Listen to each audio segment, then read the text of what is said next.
Yo, what's up mga engkanto? It's your boy A-Tech with C Tattoo Studio. Kill it, baby. Hey, and today's project we've got YOLO tattoo that has anchor and compass.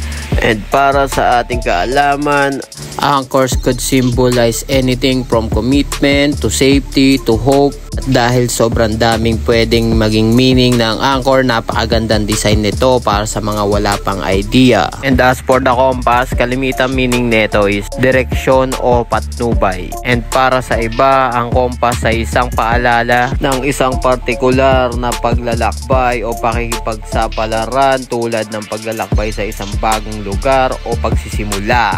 At sinamahan pa ni Sir ng word na we only live once. Kaya naman napakalinaw ng mensahe ng tattoo ni Sir. Compass for guidance, anchor for commitment, safety, and hope. Because we only live once. And back in the process, tapos na yung outline, shading, and lettering. Na agad sa highlights. And katulad ng dati, konting highlights lang, sabay linis as usual, hindi man lang umaray si Sir, touch na agad ng finished product.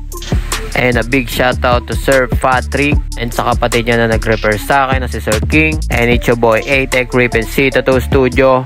Peace out. Kill it, baby. Nike, Jordan, Nike, Jordan, Nike, Jordan.